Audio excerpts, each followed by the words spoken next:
Hi guys! Welcome. Collective reading po tayo ngayon. So, tingnan natin kung kaninong energy to. Be open-minded po. Hindi po halos lahat makaka-resonate. Thank you nga po pala sa mga nagsusubscribe at sa mga bumabalik. Marami pong salamat.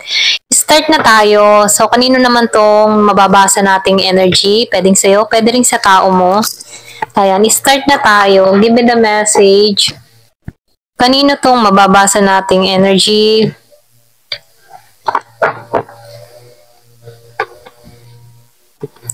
Give it the message. Kanino tong mababasa nating energy? So, meron ditong Six of Cups, upright. So, meron ditong Ten of Pentacles, reverse. Pasensya na po kung meron kayong naririnig na ingay. Meron Seven of Cups and the Hierophant reverse. Sino ba yun ang Hierophant reverse? Merong Knight of Swords upright.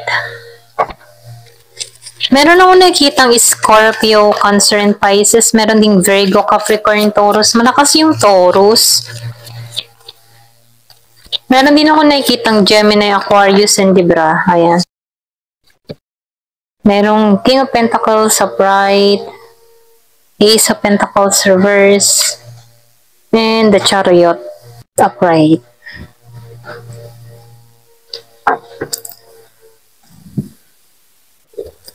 Nakikitaan ko dito yung iba sa inyo.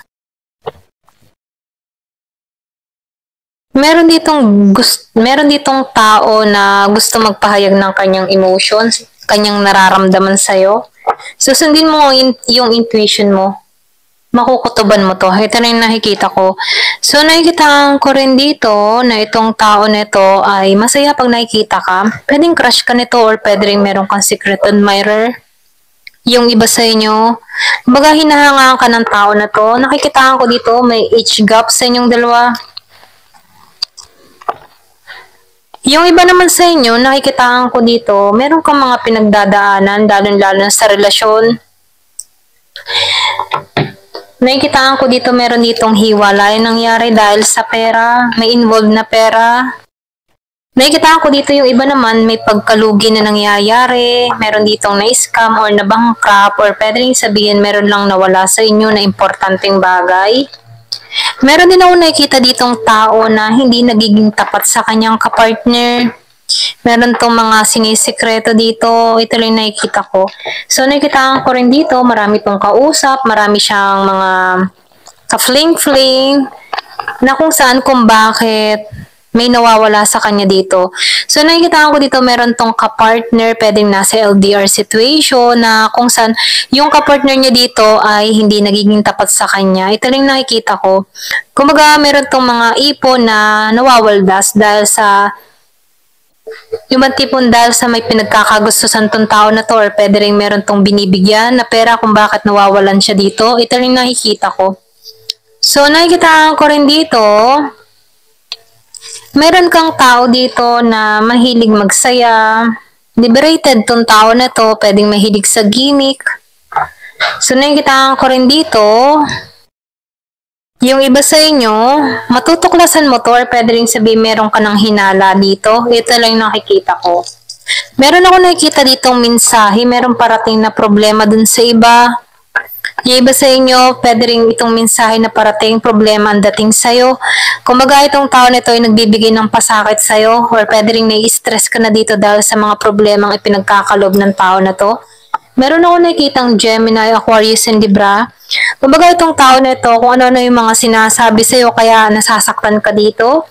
So nakikitaan ko rin dito, nagpapasya ka ditong ikat na to. Ito lang yung nakikita ko. Yung iba naman sa inyo, nakatuon ka ngayon sa paglago mo, okay? Meron kang mga tinatrabaho na kung saan nagkakaroon na to ng magandang bunga, magandang kinahihinatnan. So, nakikitaan ko rin dito, yung iba sa inyo, nagbabala ka magpabahay, or pwede rin meron ka ng sinisimulan dito. Renewal to para sa'yo, okay? Parang bagong simula to para sa'yo. Malakas yung Taurus. So, nakikitaan ko dito yung pangarap mo na magkabahay, matutupad na. Ito rin nakikita ko dito. So, nakikita ko rin dito, nakaranas ka dito na dinaya or pwede rin sabihin kinuwartahan, ginamit. Yung iba ha, hindi halos lahat. Nakaranas ka ng ganun. Kumbaga nakikita ko dito yung pagiging mo mapagbigay dito sa tao nito pero kinuhaan ka pa rin. So, hindi nito kinonsider yung iyong mga ginawang kabutihan sa kanya dito. Kumbaga, meron kang tao dito na nang hot-hot sa'yo or pwede rin sabihin kinuhaan ka ng kinuhaan dito. So, nakikita ko rin dito, meron kang mga pinagpapapasyahan, meron ditong dumistansya muna, nagpapasya, nag-iisip ko ano ba yung kasunod niyang hakbang na gagawin dito. Ito ba pagpapatuloy o ititigil na? Meron ditong tao na nagpapasya dito kung ano ba yung uunahin niya. Ipagpapatuloy pa ba to or tatapusin na? So nakikita ko dito, naninimbang-nimbang siya dito sa sitwasyon na kinakaharap niya dito. Ito lang yung nakikita ko. Malakas yung Sagittarius, kumaga meron kang mga pinagpipilian, meron kang mga choices dito. So nakikita ko dito, meron kang gagawin dito, meron kang pagpapasya, meron kang iniisip, may pagpaplano kang gagawin na kung saan nag-iisip ka dito or pwede rin sabihin, nagdadalawang isip. Nandito ka pa sa moment na meron kang pinag-iisipan, okay? Give me the message, ano pa yung mensahe?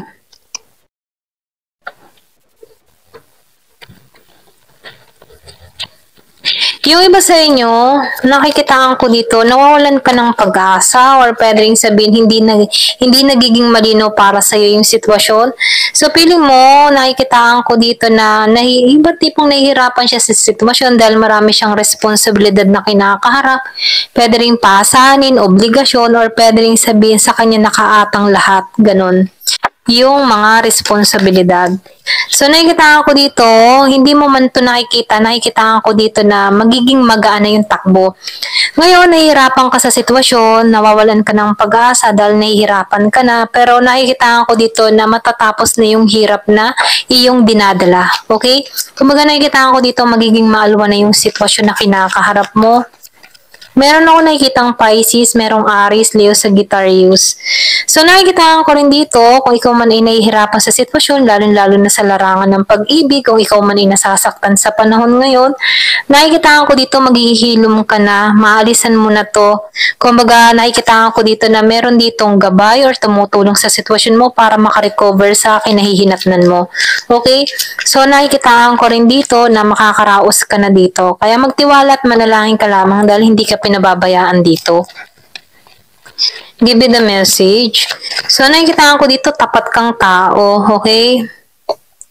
So, kung ikaw man dito ay yung tipo na kung ikaw ay na-miss opportunity ng mga tao sa paligid mo na hindi ka napagtuunan ng pansin, nakikita ko dito, yung iba sa inyo may pagbabago na mangyayari. Kung ikaw man dito ay hindi pinagpapapansin, so nakikita ko dito yung malaking pagbabago na magiging importante ka sa mga taong ito. Okay? Sa mga bagong tao na makakasalamuha mo.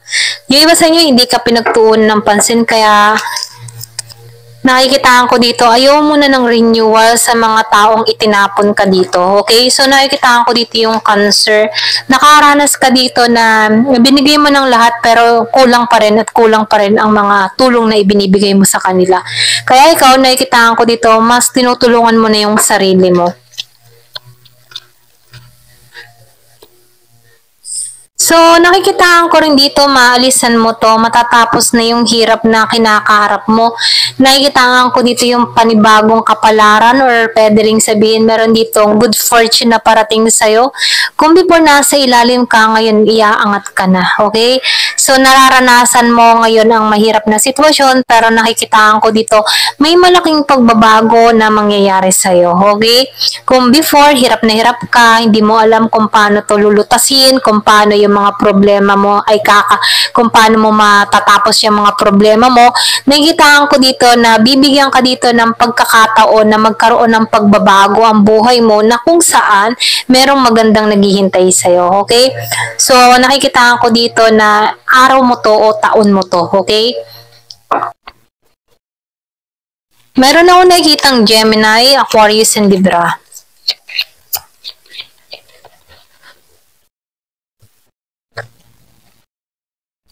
So, So, yung iba sa inyo, no, kaya ka nahihirapan sa sitwasyon dahil medyo short ka sa budget, ayan, medyo short ka sa budget or pwede rin kinukulang ka sa panggastos. Yung tipong kumikita ka pero hindi sapat, hindi sobra, pangkain lang or pwede rin sabihin sa mga pangangailangan lang. Kaya medyo nahihirapan ka dito dahil nasushort ka sa iyong kaperahan.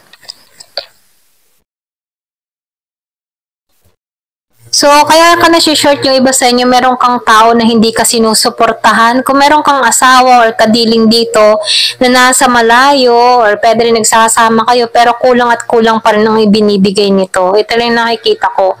Yung iba naman sa inyo, kung nasa LDR situation ka, wala pang pagkikita na nangyayari sa inyo, pwede rin may delay na nangyayari sa tao mo dito. Feeling stuck siya sa sitwasyon or pwede rin meron kang siyang mga kinakaharap na pagsubok o suliranin na kung saan siya lamang din ang makaka-resolve nito. So, nafe-feel ko dito, feeling stuck tong tao mo dahil sa hindi pa kayo nagkikita dito. Yung iba sa inyo nasa LDR, pwede rin nasa ibang bansa or nasa malayo lang talaga. Okay?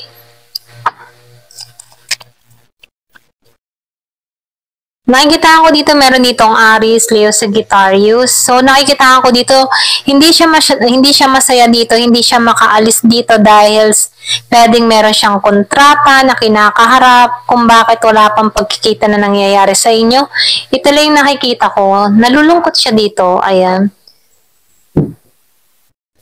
So, tingnan pa natin dito kung ano pa yung mensahe.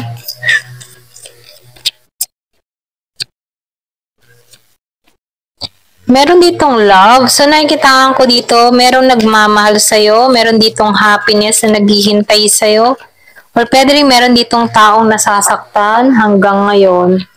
Ito lang nakikita ko. Give me the message.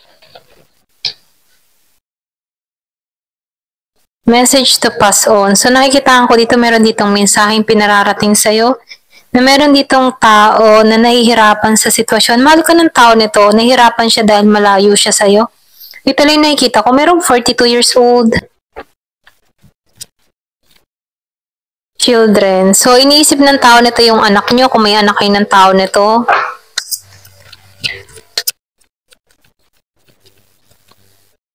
Freedom. So, nakikita ko dito, gusto ng tao nito na maging malaya na sa sitwasyon. Or pwede rin iba sa inyo, may anak kayo ng tao nito na kung saan gusto ng tao nito na maging malaya na kayong lahat, okay? Sa sitwasyon na kinakaharap. Meron ditong nahihirapan sa sitwasyon or pwede rin nahihirapan siya malayo sa family. Gusto niya nang maging malaya. Ganyan. Maging malaya patungo sa inyo. Kasi meron mga pumipigil sa kanya dito dahil hindi siya nakakaalis dito. Wala pang pagkikita. Pwedeng miss na miss ka na ng tao na to. Learning. So, nakikita ko rin dito, yung iba sa inyo, marami ka nang natutunan. Ayan, marami ka natutunan sa nakaraan, sa experience mo, sa nararanasan mo, reproach. So, meron din ako nakikita ditong ahas. Yung iba sa inyo, pwedeng meron kang kadiling dito na nagloko. So, nakikita ko rin dito, meron ditong patungo or tutungo sa'yo. Education. So, nakikita ko rito na marami siyang natutunan sa'yo. Okay? Yung iba sa inyo, pwede ikaw yung nagturo dito na malaking pagbabago. Or pwede rin tinuturuan mo tong tao na to. Binibigyan mo siya ng aral dito. Ayan. Ito lang nakikita ko. Merong 42 years old, 25. Merong pinanganak nung 4, 3, 14, 17, 12, at 25. Ayan. Thank you for watching. Love and peace.